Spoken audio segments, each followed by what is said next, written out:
e vi seu corpo preso entre as ferragens da grade que cercava o nosso prédio. Foi estranho, pois não tive reação alguma assim que o vi. Tive o instinto de tocá-lo para sentir que era real o que havia acontecido. Me aproximei lentamente, como se estivesse esperando a cada passo que eu dava que ele acordasse e descesse dali. Olá, leitores ávidos, tímidos e apaixonados por livros. Sejam muito bem-vindos de volta ao canal. Vamos seguir mais uma vez para a leitura do capítulo 12 do livro Drosófila. O capítulo 12 é narrado pela Lia. E a frase de entrada é: mais uma surpresa na vida? Equilíbrio. Eu sempre gostei muito de comer, e de comer muito. De tudo um pouco, que invariavelmente no final se tornava muito. E durante as refeições com os meus pais, quando criança, enchia o prato de comida e me deliciava a cada colherada. Me esbaldava, ao ponto de ter dificuldade para respirar se permanecesse sentada. De pé, sentia que todo o meu sangue estava se concentrando na minha barriga com a finalidade de conseguir digerir todo aquele alimento no estômago. Então só me restava deitar no chão e me deixar ficar algumas horas imóvel. Olhava pela janela e me imaginava balançando como as folhas das árvores levadas pelo vento. Parecia uma dança suave. Me acalmava o som das folhas roçando umas nas outras, até que fechava os olhos e dormia. Um sono tranquilo e reparador. Mais tarde, no mesmo dia, ouvi o som das cigarras que estavam em busca de um parceiro. Naquele momento, sabia que a noite estava chegando. Esses eram sons reconfortantes da minha infância. Esses sons evocavam memórias saudosas, que traziam paz e serenidade, plenitude. Mas o que eu não sabia naquela época era que os mesmos sons se tornariam a fonte do meu tormento. Pouco antes de terminar o ensino médio, meus pais começaram a se preocupar mais com a minha relação com a comida. Um dia de manhã, minha mãe me olhou e disse: Você precisa escolher se quer comer menos ou ir fazer caminhada comigo. Do jeito que está, não dá para continuar. Daqui a pouco você vai rolar. Além das doenças como diabetes e riscos de pressão alta, colesterol alto, na escola tem atividade física que te manteve em um peso saudável até hoje. Mas depois que você se formar, é responsabilidade sua, é decisão sua. Como será daqui para frente? O que vai ser? Sorri e respondi prontamente. Vou caminhar com a senhora. Criei uma rotina onde encaixava estudos, lazer e atividade física, e a seguir rigorosamente. E depois de 2 meses caminhando com minha mãe, passei a correr. Foi quando vi meu corpo mudando para algo mais esguio. Estava feliz comigo mesma, estava comendo tudo o que sempre quis, sem ficar com peso na consciência das palavras da minha mãe, nem na minha silhueta. E ainda assim, saudável. Achei que tinha encontrado meu equilíbrio. Mais tarde, descobri que no meu equilíbrio envolviam muitas variáveis, além de somente duas. Era muito mais do que isso. Era muito mais que absorver e consumir a energia. Havia vias de escape distintas para a energia, e o equilíbrio dela era tão complexo quanto entender as relações de justiça em um processo judicial. Havia percepções, sentimentos, vontades, desejos reprimidos, educação familiar, entre outras mais. Isso tudo em um único ser humano. Quando este entrava em conflito com o outro, ampliavam-se as influências significativamente entre as pessoas do convívio do ser humano inicial e do outro envolvido no conflito. Tornava-se um emaranhado de variáveis com pesos distintos, mas igualmente atuantes na decisão de uma pessoa. Chegar no equilíbrio entre ganhos e perdas, almejando uma conciliação, sempre foi algo muito desafiador na minha carreira no Ministério Público. No cotidiano, nos deparávamos constantemente com situações que demandavam julgamentos e tomadas de decisão, mesmo que internamente. Isso ocorria quando escolhíamos não olhar nos olhos de um morador de rua, apesar de aprendermos que somos todos iguais. Todos têm os mesmos direitos. Direito à dignidade, ao respeito. O morador de rua tem direito de ser tratado com dignidade e respeito.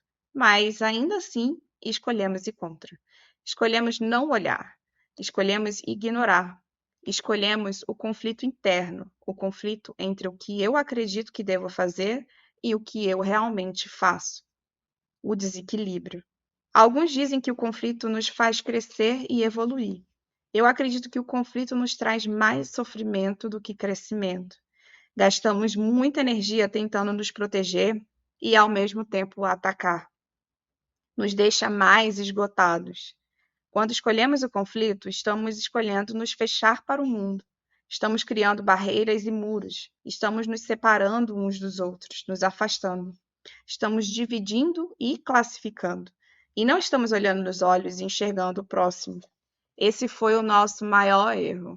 Por isso, naquela noite chuvosa e fria, escolhi o equilíbrio. Escolhi ignorar que precisava manter meus aparelhos amplificadores sonoros individuais longe da umidade. Eu estava usando um em cada orelha. Precisava deles para ouvir de onde estava vindo aquele choro, um choro agudo e baixo de sofrimento, de quase desistência, mas com um fio de esperança. Um choro canino, um choro que eu conhecia bem. E quando comecei a escutar um som de crepitação em meus ouvidos, indicando que a umidade havia entrado no aparelho, percebi que eu tinha que ser mais rápida, ou o choro seria silenciado e não conseguiria mais segui-lo. Foi quando, finalmente, eu havia encontrado o que procurava embaixo de uma lixeira. Era uma cadela muito magra. Podia-se ver as suas costelas, assim como sua grande barriga se mexendo em várias direções. Por sorte, estávamos apenas a alguns metros de casa, e sabendo o local exato, decidi ir em casa para deixar o que carregava em meus braços, pegar uma manta, alguns biscoitos e deixar meus ASI no desumidificador. Com sorte, não precisarei levá-los no técnico para trabalhar amanhã, pensei rapidamente. Abri a porta de casa e saí correndo, desejando, tomara que ainda esteja viva. Por favor, resista, só mais um pouco. Agachei e ofereci um biscoito e ela comeu. Me vi sorrindo diante desse pequeno gesto. Ofereci mais um biscoito, tentando fazê-la se levantar e ir na minha direção. Mas logo percebi que ela não tinha mais forças para esse pequeno passo. Decidi puxá-la para fora o mais delicadamente possível. Quando puxei as duas patas traseiras, ouvi ela uivar de dor. Contudo, o pequeno deslocamento havia sido suficiente para eu conseguir passar minha mão pelas costas dela e trazê-la para perto de mim. Enrolei ela na manta e ela se assustou, mas mantive minha mão em cima do corpo dela e permaneci olhando para ela até ela se acalmar. Deixei que minha respiração entrasse no ritmo da respiração dela. Peguei-a no colo e levei para casa. Coloquei ela próxima ao aquecedor de casa e decidi que a chamaria de menina. Quando percebia que ela estava desconfortável, dizia: Calma, menina. Vou cuidar de você, vai ficar tudo bem. Decidi mantê-la enrolada na manta, pois ela tremia. E a manta não havia retido a água da chuva que caiu sobre ela. Menina tremia, mas não saía do lugar. Apenas me seguia com um olhar enquanto eu aquecia meu jantar no micro-ondas. Percebi que ela levantava o focinho procurando a origem do cheiro. Separei uma parte do meu jantar e coloquei no pote de sorvete vazio que havia guardado no armário da cozinha. Percebi que ela não conseguia se levantar para se alimentar. Então virei o pote de lado e deixei bem próximo de menina. A cadela nem olhou para mim. O seu olhar passou assim na direção do pote de sorvete, desde o momento em que percebeu que o cheiro vinha de lá. Menina comeu o mais rápido que podia. Aos poucos, ela se aproximava mais fundo do pote, até terminar a comida. E, estando aquecida e alimentada, relutantemente relaxou, fechou os olhos e dormiu. Enquanto isso, tentei buscar com os meus conhecidos em ligações telefônicas alguma indicação de um veterinário que pudesse verificar a saúde da cadela naquela noite, mas não consegui contato com nenhum. Naquela época, contava apenas com a lista telefônica e indicação de pessoas que já tinham um cartão ou propaganda em um imã na geladeira. Foi quando eu resolvi ligar para o meu pai, pois acreditava que ele poderia pelo menos me acalmar nessa situação. Afinal, ele era veterinário. Alô, papai, como está o senhor? Do outro lado da linha, meu pai falou: Estou bem, filha. Emendei. E a mamãe, está bem? Também? Ele respondeu: Sua mãe também está bem. Ela está na cozinha agora. Quer falar com ela? Falei rapidamente. Não, pai, queria falar com o senhor. Encontrei uma cadela na rua e. Mas ele me interrompeu. Já sei, você a levou para casa. Você deveria ter estudado para veterinária e não para direito. Tenho certeza que sabe o que fazer, mas está me ligando só para confirmar. Eu te conheço há mais de 27 anos. Confie mais em você, minha filha. Acredite, você é muito capaz. Mas diga, qual a sua dúvida? Comecei a sorrir, percebi o quanto sentia saudade de casa, da casa dos meus pais. No dia seguinte, percebi que menina estava muito quieta. Olhei em sua barriga e os filhotes estavam mexendo cada vez menos. Por instinto, acreditei que precisava levá-la o mais rápido possível a um veterinário. Enrolei menina na manta e saí de casa. Fiz sinal para um táxi e pedi que nos levasse a um veterinário mais próximo que ele conhecesse ou tivesse passado por perto. O taxista me deixou na frente de uma clínica veterinária que ficava a 8 minutos de casa. Menina foi atendida, porém não resistiu ao parto, assim como 5 de seus 6 filhotes. Sobreviveu apenas uma fêmea, pequena e fofa, como todos os filhotes são. Chorei com a notícia da morte de Menina e de seus outros filhotes, mas me peguei rindo enquanto olhava para a sobrevivente. Seu nome era Luluzinha. Ela era pretinha e bem pequena. Somente suas patas e barriga eram brancas. Lembrei novamente da minha infância que havia sido rodeada por animais e da manteiguinha. Luluzinha ficou sob observação na clínica veterinária e eu só tinha olhos para ela. Desde quando chegava na clínica para uma visita até quando saía de volta para casa. Pensei em adotá-la, mas descobri que o proprietário da casa onde eu morava não aceitava que seu inquilino tivesse animais de estimação. Fiquei extremamente triste e chorosa por alguns dias logo após a adoção da Luluzinha. Foram só alguns dias, mas ela e sua mãe deixaram uma marca na minha vida.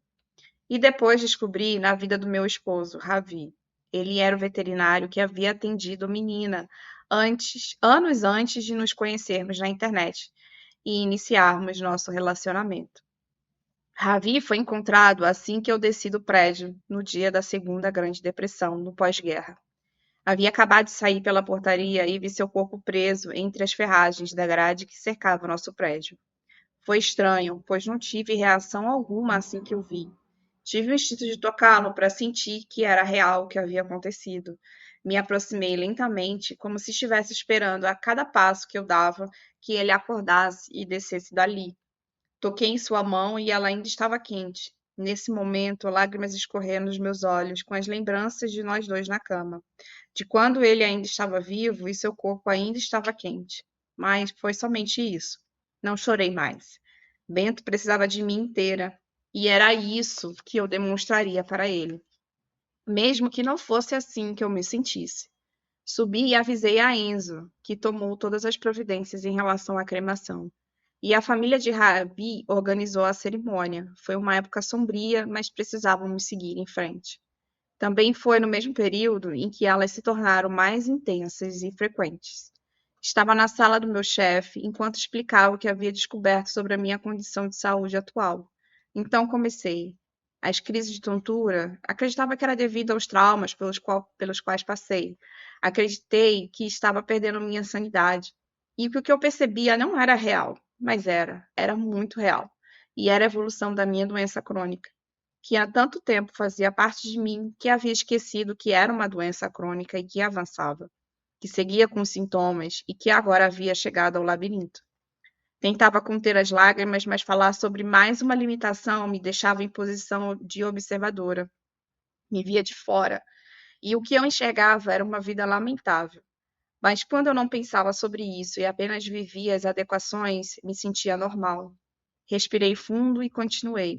Os sons de música eram uma apresentação da orquestra sinfônica, de pessoas falando, os carros no trânsito, a sirene de uma ambulância, o apito de uma partida de vôlei, o barulho de aviões no céu, antes inocentes e necessários para uma comunicação eficaz com o ambiente, se tornaram pontos desencadeantes de tontura, náuseas, mal-estar e baixa nitidez de imagens ao longe, devido à tentativa de correção do equilíbrio pelo olho, o nistagmo, além do desequilíbrio corporal semelhante a estar no mar. Era produto da tentura. O labirinto é formado por mais por canais semicirculares nas 3 dimensões, ou seja, estão dispostos nos eixos x, y e z do plano cartesiano. São protegidos por uma camada óssea externa e internamente por um líquido chamado de endolifa. A endolifa reage aos estímulos externos de própria percepção, semelhante a um nível de bolha utilizado para determinar a inclinação ou desnível no terreno.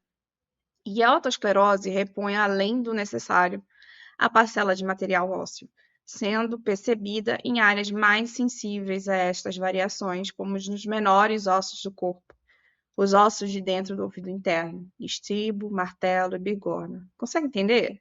Outro local sensível é o labirinto, onde os canais semicirculares sofrem espessamento da estrutura interna, aumentando a pressão sobre o líquido interno do canal afetado. Quando o som uma onda de frequência e intensidade necessária para suplantar a perda auditiva existente e me fazer ouvir, compreender o que está acontecendo ao meu redor, tornar-se demasiada a nova condição do canal semicircular.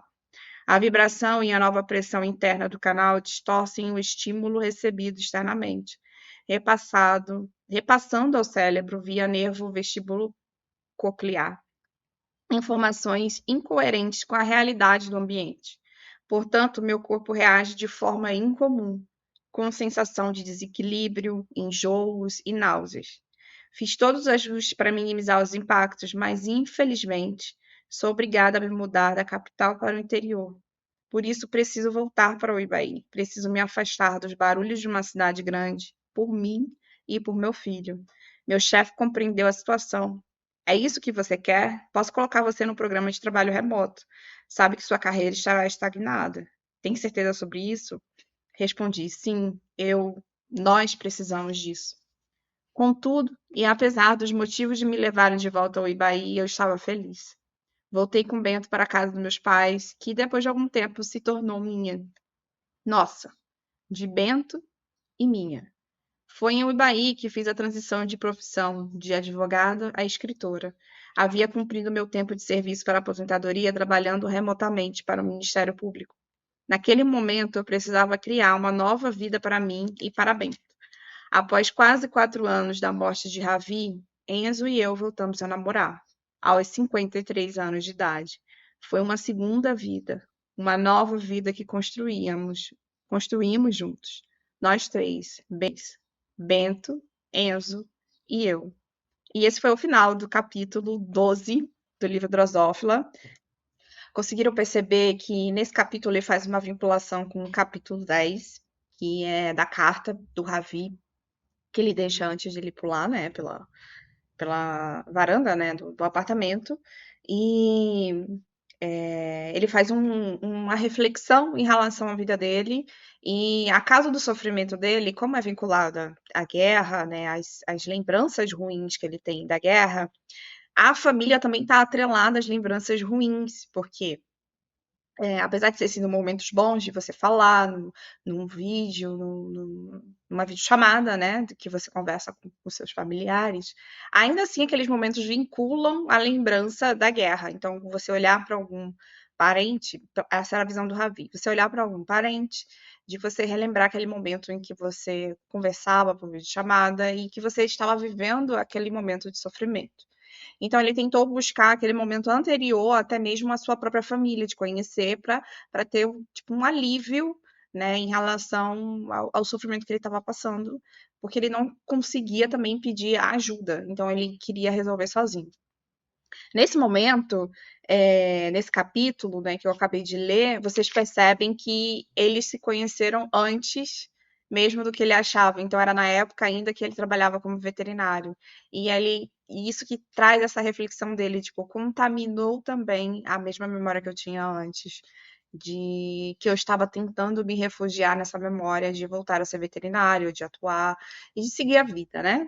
Feliz.